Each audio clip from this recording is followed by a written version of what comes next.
Kimi en interview Websam, c'est notre troisième Websam et j'adore papoter avec toi. Oh, c'est mignon.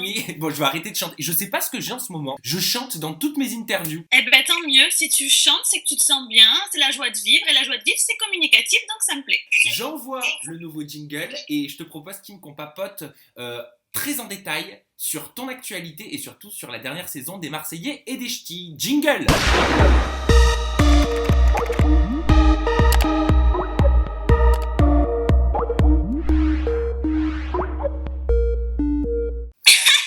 J'adore, tu l'as fait en même temps que moi.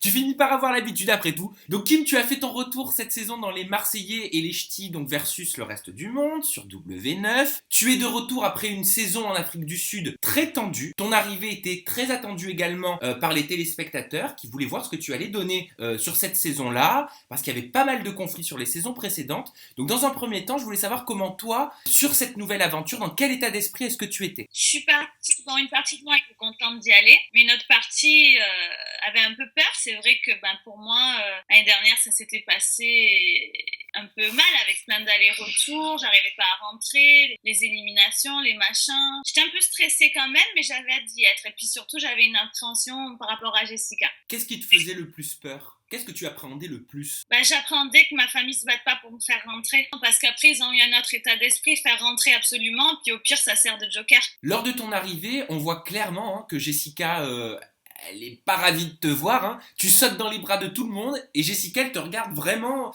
d'une façon très étrange. Est-ce que tu comprends son comportement à ce moment-là? Oui, à ce moment-là, je comprends son comportement parce qu'il y a des choses en France qui se sont passées, des choses qui ont été dites et on était clairement en tension toutes les deux à ce moment-là. Est-ce que tu regrettes certaines choses par rapport à Jessica qui se sont passées notamment en France? Au jour d'aujourd'hui, oui, je regrette pas mal de choses. J'ai su me remettre en question, j'ai su voir mes erreurs. J'étais devenue une fille un peu aigrie, jalouse même. Alors qu'il n'y a pas de quoi, chacune a plein de qualités, on apporte chacune au programme plein d'émotions, plein de choses et il faut savoir faire la part des choses. Et au jour d'aujourd'hui, je me sens beaucoup mieux dans ma tête et du coup beaucoup mieux dans ma vie et avec les autres. Et comment ça se fait que tu te sentais aigrie comme ça? Est-ce qu'il y avait des choses qui n'allaient pas dans ta vie à ce moment-là? Parce que c'est vrai que quand on traverse une période difficile, parfois c'est pas évident d'être positif. Oui, sûrement, j'ai dû traverser comme tout le monde des épreuves et puis j'ai eu une accumulation de choses que j'ai gardées en moi. Je gardais, puis un jour ça a explosé et je fais un gros travail sur moi-même parce que dans le fond, je sais que je suis quelqu'un de bien, je sais que je suis une bonne personne et j'aimais pas celle que j'étais en train de devenir. Donc l'essentiel, c'est de pas reproduire ces erreurs et c'est d'aller vers un meilleur avenir et d'être quelqu'un de meilleur qu'on peut être. Tu sais déjà le fait de reconnaître, de faire une rétrospective sur soi-même, de prendre un papier dans sa tête et de se dire qu'est-ce que j'ai fait de bien, qu'est-ce que j'ai fait de moins bien, c'est un pas énorme que tu as fait. Est-ce que tu as conscience de ça, le fait de se remettre en question? Pas tout le monde ne peut le faire, pas tout le monde a cette capacité. Moi, je suis très croyante déjà, je suis évangélique et ça m'a vraiment aidée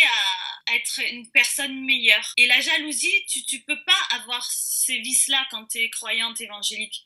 Et donc, non, c'est pas possible. La jalousie, elle n'a pas la part dans ma vie. Et j'ai pu vraiment remettre tout à plat et putain, je pars sur de bonnes bases et je me sens tellement équilibrée et mieux. Ça se Et voit. j'ai envie de prendre le meilleur de chacun, les bonnes choses. Et en fait, il faut toujours voir le verre à moitié plein et pas à moitié vide. Et pourtant, dans les épisodes, Jessica et Julien te reprochent en gros de t'être éloigné, de ne plus leur avoir donné de nouvelles en dehors des programmes. Ouais, c'est vrai qu'en dehors, déjà on n'habite pas tous à côté, c'est pas évident, chacun a sa vie. Après, ouais, j'avoue que je vais pas forcément en soirée parce que de nature, je suis quelqu'un qui sort pas beaucoup, je suis pas fan des discothèques.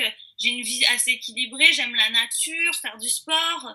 Moi, passer mes soirées en boîte, c'est vrai que c'est pas des trucs qui m'épanouissent, ça me convient pas spécialement. Oui, en tournage, je découvre des pays, j'apprends à travailler dans le milieu de la nuit, tout ça, certes, mais dans ma vie de tous les jours, je veux pas faire ça tout le temps. Et peut-être que voilà, après, si on se propose des activités la journée, tout ça, j'irai avec plaisir. Hein. Ouais, c'est ça qui a pu peut-être créer certaines incompréhensions. Peut-être, c'est sûr.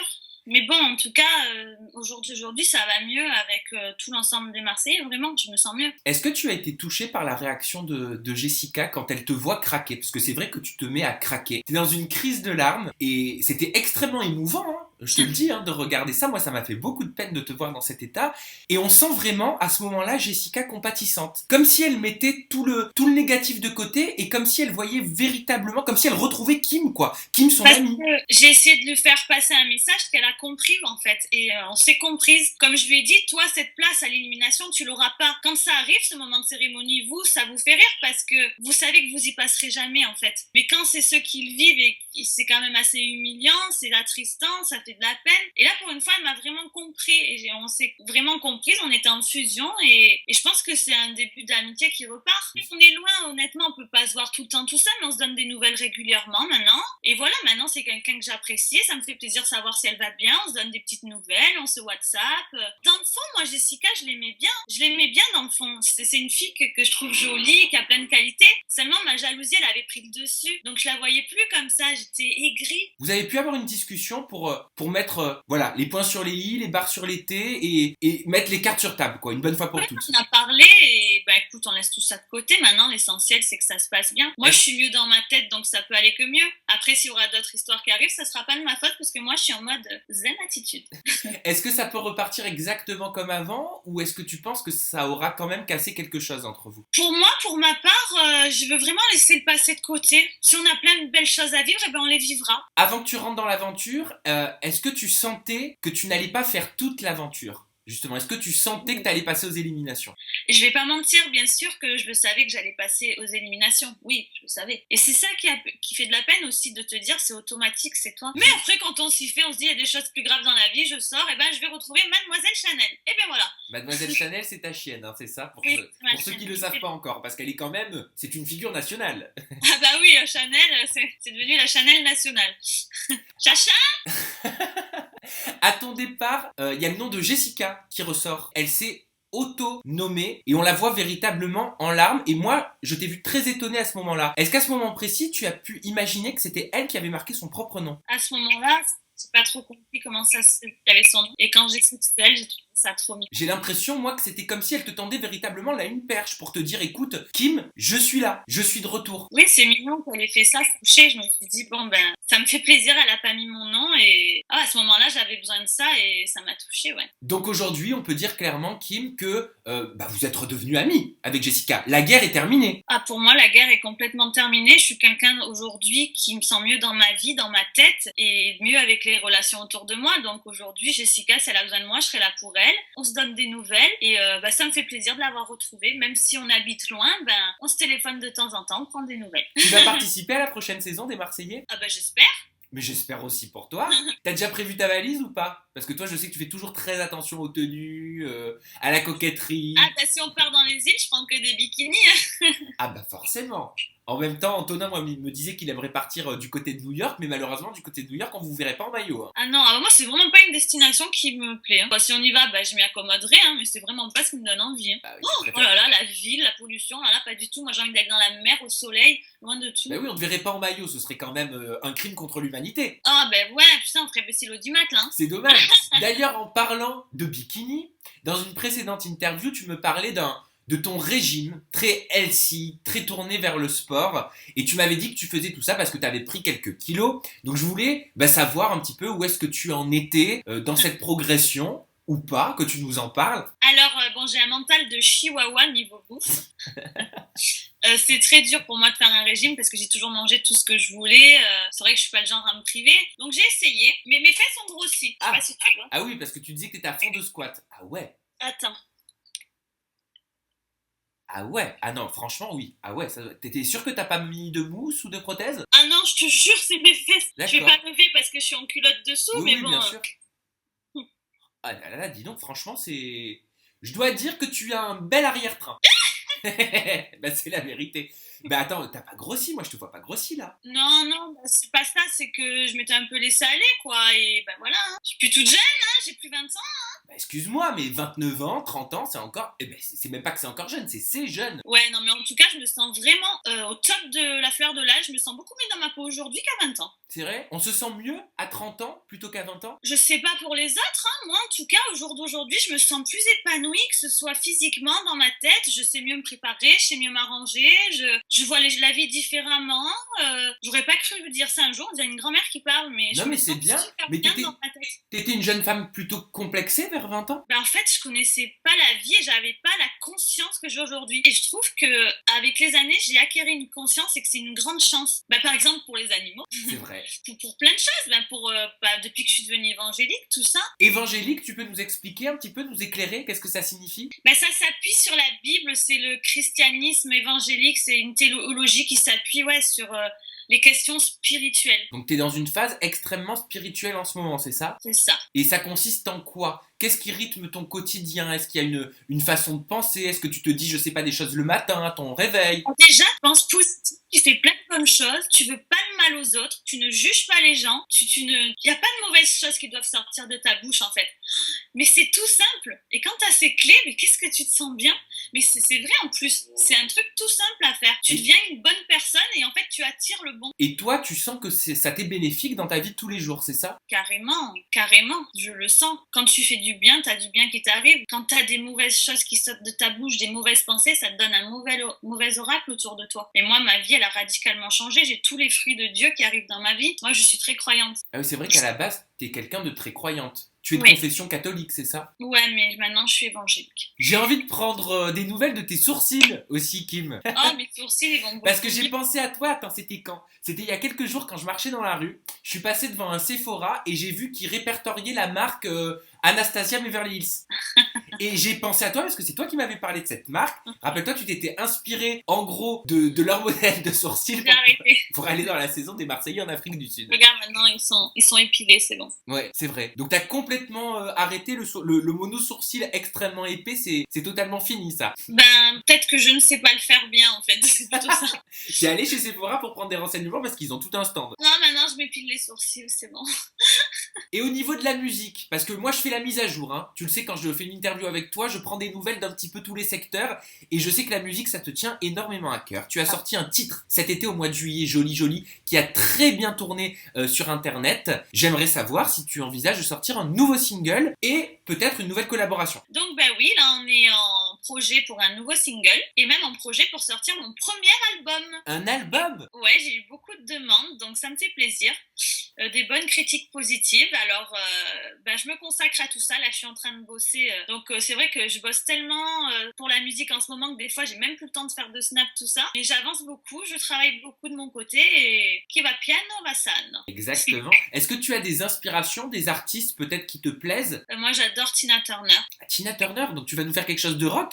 Non, je vais pas faire quelque chose de rock, mais je vais faire quelque chose où je peux montrer plus mes performances vocales. On va se concentrer sur ma voix et pas forcément sur mon physique. Ça, c'est important pour toi de mettre justement tout ce côté sexy, ce côté vamp un petit peu de côté? Je sais pas, parce qu'à la base, je voulais même essayer de faire la Nicki Minaj française, donc non. Mais là, j'ai envie de pouvoir montrer aux gens que ma voix, elle est là. Une fois que j'ai fait mes preuves et que tout le monde a dit, c'est vrai, purée, en fait, ouais, elle a une voix, ça nous plaît. Après, je pourrais peut-être dédier sur du sexy parce que je le suis dans le fond, mais je pense que je vais essayer de me consacrer sur ma voix. C'est quoi en fait la Nicki Minaj française? Bon, déjà, faut avoir des formes, tu les as.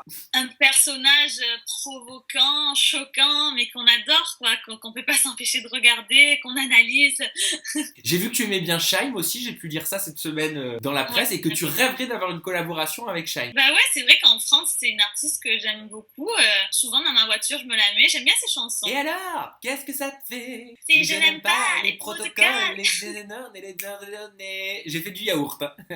Donc Shy'm, ouais, tu dirais pas non. Si elle t'appelle, elle te dit ouais, salut Kim, écoute, je regarde W9 tous les jours, je suis devant mon poste à 19h40, j'adore et je veux faire un single avec toi. Bah je dirais oui, avec plaisir même. Ah, je voulais te dire quelque chose aussi de super important. Notre première ITV, c'est là où je t'ai vraiment découverte. Hein. Tu te souviens, c'était il y a quelques mois, c'était il y a quoi? C'était il y a à peu près 6 mois, pendant les Marseillais en Afrique du Sud. Et bah tu sais que ça fait donc 6 mois que je n'ai pas mangé de viande. Bah, je suis vraiment très fière de toi. Et je te jure sur ma vie que c'est vrai. Premièrement, je suis pas en carence, donc je pensais que j'allais peut-être avoir des carences, mais je n'en ai pas parce que j'ai suivi tes conseils. Je mange plus de légumineuses. Ça m'a fait, je saurais pas comment t'expliquer, ça m'a fait un déclic, un véritable déclic. Et maintenant, je sais pas, si tu regardes un petit peu mon compte Facebook, tu verras que tous les jours je poste un article. Je suis vraiment hyper proactif, quoi. Je suis devenu comme toi. Ben, ça fait plaisir, ben, c'est que tu as une conscience. Et c'est très, très, très important d'en avoir une et tu as une grande chance. Mais en tout cas, voilà, je tenais à te le dire. Pour une fois, c'est moi qui parle un petit peu. Mais je tenais à te le dire parce que c'est important. Tu m'as fait prendre conscience de beaucoup de choses. Sans viande, c'est l'État qui te fait croire que tu en as besoin. C'est juste pour eux, pour s'enrichir. Mais tu n'as pas besoin de viande pour vivre. Ah, mais je sais. Mais ça, j'en ai bien pris conscience. Et là où je suis ravi, c'est quand je me rends compte que ton discours a un impact sur de nombreuses personnes. Oh là là, ça prend un ampleur, mais tu sais, ça prend un impact sur le public, tout ça. Les gens ont une conscience qui s'éveille, mais c'est l'État qui empêche de faire avancer les choses. Notre ministre de l'agriculture, Enfin, ce serait tellement facile de mettre des lois en place. Rien que de mettre des caméras de surveillance obligatoires dans tous les abattoirs, rien que ça, déjà, serait un grand pas. Mais t'as vu, ça va devenir quand même de plus en plus drastique. Hein. Je sais pas si t'as remarqué, mais les gens en parlent de plus en plus. Bon, faut pas forcément aller à l'extrême, le véganisme, parce que pour certains... les gens dans la société sont 100 fois plus impliqués que le gouvernement. Oui, et je vois de plus en plus de gens. Je vois de plus en plus de gens autour de moi, tu vas me dire si je me trompe, mais qui même s'ils n'ont pas complètement arrêté leur consommation de viande, ils ont largement diminué. Ah oui, moi je vois considérablement un nombre de gens incroyables qui m'écrivent en me disant mais tu m'as réveillé ma conscience, mais tu m'as fait prendre conscience, mais je peux plus toucher de viande, mais je savais pas que ça se passe. Parce que les gens ne savent. Bah oui, donc ça, quand on n'est pas informé. Ils me le disent, hein, ça ressort partout, mais je savais pas comment ça se passait dans les abattoirs, mais je savais pas ce que les animaux enduraient. Et quand ils savent, bah, ils arrêtent. Et ben c'est bien. D'ailleurs, je vous invite à la maison, si vous l'avez pas encore vu, vous pouvez prendre le curseur et aller un petit peu plus loin dans les vidéos, ou alors vous tapez Kim végétarienne Samzira ou Kim végétarienne Websam, vous tomberez sur notre interview et dedans justement, bah, Kim, tu expliquais tout. Je t'ai posé beaucoup de questions, ouais. Tu as tenté d'y répondre, et j'aimerais d'ailleurs beaucoup qu'on puisse se faire vraiment une interview, pour le coup en toute intimité, où on pourra vraiment en parler en profondeur, ouais, et balayer les différentes questions des gens. Je peux leur conseiller d'aller voir un reportage qui je trouvais très intéressant et fait prendre conscience à plein de personnes.